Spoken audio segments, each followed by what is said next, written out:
dib u dhac ku keenayso hanaankii nabadda ee gobolka bariga dhexe.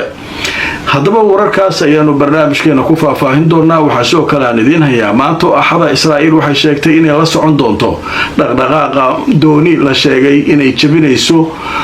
xisaarka ama go'doominta saaran Gaza oo Talyaaniga ka soo dhaqaaqaysa oo ay wataan qolooyin u ololeeya dhinaca nabadda oo markaa taageeraya Falastiiniyiinta. haddaba sheekooyinkaas waa kuwii ugu dambeeyay warbaahinta waan idin faahfaahin doonaa. intaan ku jirno wixii warar soo kordhana waan idin la socodsiin doonaa. Safari Remit waxay ka caawinaysaa inaad reerkaaga iyo saaxiibada ku nool dalal dhowr ah aad gaarsiisid wixii aad ugu tala gashay. ilaa iminka wadamada ay xawaalada kugu diri karto waxaa kamid ah Kenya, Soomaaliya, Uganda, Djibouti, Ethiopia, Sudan, South Sudan, Tanzania iyo Turki. qiimahana aad ayuu u jaban yahay marka loo eego shirkadaha kale ee ka shaqeeya xawaalada. xawaaladan waa online. Internet Plus waa adeeg ay macaamiishu ka heli karaan internet fiber ah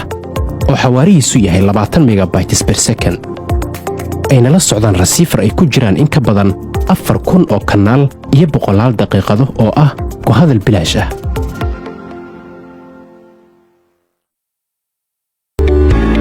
dhammaan bulshada waxaa lala socodsiinayaa gaar ahaan magaalada London in xarunta dhinaca caafimaadka French and Overseas Clinic ay ku taalo meel aan ka fogeyn stationka tareenka ee Baker Street ee bartamaha magaalada London. halkaa waxaa jooga dhaqaatiir kala duwan oo ka daaweynaya cudurro ay ka mid yihiin kuwa maqaarka, kuwa carruurta, kuwa haweenka iyo cudurrada guud. dhaqaatiirta halkaa ka howlgashay howlwadanaduba waxay diyaar u yihiin inay wixii caafimaad ay kula qabtaan. kulanti wanaagsan asxaabay meel kastoo aad naga daawanaysaan ku soo dhawaada mar kale iyo mid ka mid ah barnaamijyadeena waa barnaamijkii galabnimo. haddaba qodobka ugu horeeya barnaamijka waxaynu kaga hadlaynaa xaaladda Gaza waa sidee. saaki waxaynu soo marnay in dagaal aroortii hore dhacay, guri lagu dumiyey, nagta laga saaray. ilaa hadda marka wax kale oo la soo sheegay saacadihii la soo dhaafay oo dhacay ma jiraan marka laga reebo Israa'iil oo la sheegayo inay si arxan darro ah u duqeynayso meelo kala duwan oo ka tirsan Gaza.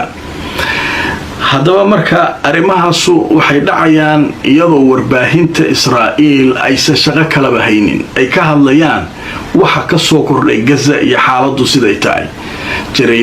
jaraa'idka waaweyn ee Israa'iil ayaa ka hadlaya geesinimada iyo taatikada iyo hab dagaalka cusub ee ay la soo baxeen muqaawamada iyo sida ciidanka Israa'iil meel walba looga adkaaday gudaha Gaza oo markaa baabuurtoodii nagta lagu hayo taangiya iyagoo wata, iyagoo diyaarada isticmaalaya, saas loo garaacayo. haddaba markaan idin tuso wararkii ugu waaweynaa ee goordhow warbaahinta Israa'iil ay ka qortay dagaalka ka soconaya Gaza maalmihii la soo dhaafay. haddaba Israa'iil Huyum joornaalka la yiraahdo wuxuu yiri Hamas waxay isticmaalaysaa qaab cusub oo markaa ay ku dagaalanto qaabab kala duwan. haddaba joornaalka Israa'iil Huyum wuxuu leeyahay warbixin dhinaca ammaanka oo laga helay dhinaca ciidamadu waxay sheegayaan in ciidanka Israa'iil ay wajahayaan arrimo adag oo waaweyn oo markaa ku saabsan sidii ay ula falgali lahaayeen hanaanka cusub ee kala duwan oo ay ku dagaalamayaan dagaalyahanka xarakada Hamas. haddaba warbixinta joornaalku wuxuu leeyahay Hamas waxay samaysay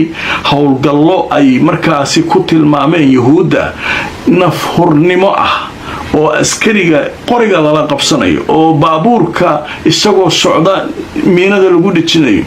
haddaba marka waxay leeyihiin joornaalku wuxuu leeyahay warbixinadaas dhinaca amniga ah waxay muujinayaan in xataa isku dayadu ay aad u tira bateen, la isku dayayo in ciidanka Israa'iil la afduubto. joornaalku marka wuxuu leeyahay dhowr qaybood ka hadlay. midda geesinimada iyo farsamooyinka cusub ay la soo baxeen maalmahan way ka hadlayaan. waa joornaalka Israa'iil wuxuu leeyahay nimanku ciidanka waxbay ku dhigeen. midda labaad waxay leeyihiin tadxiya, nafhurnimo wax la yiraahdo u dagaalamaya. macnaha askarigeena wuxuu rabaa inuu noolaado, kana nolosha iyo maaragtay iyo geeridu waa isugu mid. tadxiya waxa la yiraahdaa qofka naftii huraha ah oo naftiisa horaya. macnaha taangi soo socdo inta ka hortago ayuu miina ku dhijinaya. ciidamo soo socda inta hor istaagaan nagta ka saarayaan hal la dilo asaga dul row. marka waxa leeyahay waxyaabaha ciidankeenu ku jabay waxa kamid ah nimanka kanu tadxiya wata nafhurnimo wax la yiraahdo ay balaayo ku dhigeen leeyahay. midda kale waxay leeyihiin weliba hunguri waxaa galay askarteennii oo nool inay qabsadaan camaliyaadka oo ay isku dayayaan howlgallada ay isku dayayaan inay askarteena kusoo afduubtaanna way tiro badan tahay marka dambe way qabsan doonaan dhowr jeeraa laga fujiya hadda war ka dhiga hadda marka dambe way wala tegi doonaanay leeyihin waxaa laga sheekeenaa askar xiran iyo dad hadda la qafaashee kuwa cusubeed ee hadda afduuban doonaanay leeyihin waxa qoraa waxwaa journaalka layidhaahdo journaalada waaweyn ee kasoo baxa israa'iil mid ka mida oo layidhaahdo yisra'iil hoyum ayaa layidhahdaa marka journaalkaas ayaa aljaziira soo xiganaysaa marka warbixinta gaza wararkaas ayaa kusoo kordhay ninkii netanyahu ahaa ayaa maanta haddana wuxuu ka hadlay xaaladda mar walba uu hadlo xaalku waa uga sii daraa wuxuu leeyahay dhowr arrimood ayuu ka hadlayaa marka hore aan idin tuso mawduuca ku saabsan arrintiisa iyo waxa laga qoray jariirada la yidhaahdo ra'yul yowm waxay leedahay netanyahu wuxuu yidhi iiraan waxay ku jirtaa koraan kala soconnaa xaaladeeda taxta asaydara wariqaaba allah waxawaaye koraan kala soconnaa xaaladeeda iiraan waxa ay samaynayso hadafkeennuna wuxuu yahay uu yidhi inaynu burburino xarakada xamaas waxaan sidoo kale doonaynaa inaynu xiriir la samaysano dowladaha carabta ah ee markaa aanu cilaaqo la samaysanayno dhanka kale wuxuu leeyahay waxaynu doonaynaa heshiis in gaza laga sameeyo marka waxyaabo badanoo isku xiran waaye dhinkan marka wuxuu leeyahay iiraan koraa kala soconaa nuclearkeedii waxeedii hadday bilowdo macnaha waa koraa kala soconaa kow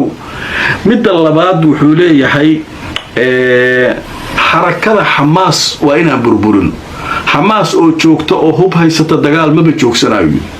marka waa iska caddaa marka maxaa laga wada hadlaya leeyihin dadka khubarada ah maxaa laga wada hadlaa nimanka ay la hadlayaan oo dadka inay kasoo furtaan rabaan oo maraykan iyo dhexdhexaadiyaasha kulli ay ku jiraan waa xamaas ninkaana wuxuu leeyahay xamaas inaan burburiyo waaye inta xamaas ay joogaan annagu dagaal ma joojineen wax kastaa la sheego xabad joojinaan rabaa uu leeyahay midda kalena maxaabiista haaf in lagu soo daayo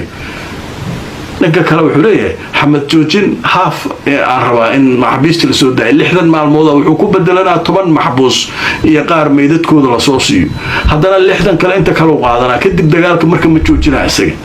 wuxuu leeyahay xarakada xamaas inaan burburiyo waay inta ay joogto wax dagaaloo joogsanaa male xabad joojin kastaa la sameeyo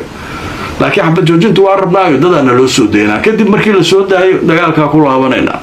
marka yaa la gaadaa meeshaan xamaas ma la gaadi karo iyaguna marka ninkan marka waxaa leeyahay xoogaa waxbaa si ka ah leeyahay waa nabad iyo wax uu rabo ma laha la leeyahay sheekadiisu marka halkaasay maraysaa waxaa noo soo socda iiraan oo war cusub laga soo sheegayo warbaahinta ay leeyihiin waxaa soo gaaray qaybo ka mid ah gantaalihii difaaca cirka ee casriga ah ee shiinaha si ay u xoojiyaan hawadooda ay u difaacdaan haddaba warbixintaas qaybta dambaan ka dhigaynaa laakiin qaybtan waxaan galaynaa dooni ay dad maaragtay mutadawiciina wataan oo falastiin dhibaatada lagu haya kasoo horjeeda oo falastiin taageeraya ayaa waxay kasoo dhaqaaqaysaa talyaaniga sidii tii hore camal waxay rabaan gaza inay tagaan oo markaa raashinka iyo alaabta ay wadaan ay halkaa geeyaan israa'iil marka tii hore waxay ku sameeyeen waa la soconay inay badda ugu daba tageen soo qabteen soo xireen kulligood haddana waxay leeyihiin israa'iiliyiintu maanta axada waray soo saareen doonidaas waa la soconaynaa ma imaan karto halkaan marka sheekadaas iyaduna hadda soo korortay haddaba aan idin tuso aljaziira waxay leedahay israa'iil waxay sheegeen inay la soconayaan doonida kasoo dhaqaaqaysa talyaaniga taasoo lagu magacaabo xandala si ay u jabiso cunaqabataynta iyo xayiraada saaran gaza si ay u jabiyaan haddaba hay-adda wararka u faafisa israa'iil ayaa maanta axada waxay sheegtay mu'asasada dhinaca amniga ah ee israa'iil inay sheegeen inay markaa la soconayaan xaaladaas dhanka kale waxaa la sheegayaa kooxo taageersan falastiin inay markaa soo direen dooni ka imaanaysa dhanka talyaaniga si ay u jabiso xayiraada saaran gaza haddaba mu'tamar saxafi ama shir saxaafadeed ay qabteen doonida dusheeda ku qabteen kooxahan ayaa waxay sheegeen in ay markaasi ay sii wadi doonaan dadaalkooda ay ku doonayaan inay xayiraadaasi maaragtay saaran gaza ay jabiyaan waa tahay marka dooridan iyaduna halkaasay ka soo baxaysaa laakiin qoladan waxay leeyihiin annagu marnaba ma joogsanayno doonidii hore waana la kaa qabtay tanna waa wadaynaa si aan adduunka indhihiisa ugu soo jeedino dadkan masaakiinta ee la go'doomiyey ee meesha lagu haysto ee la garaacayo ee adduunyadu aysan u soo dhaqaaqayn inaynu dee adduunka tusno annagu tabar aan Israa'iil iskaga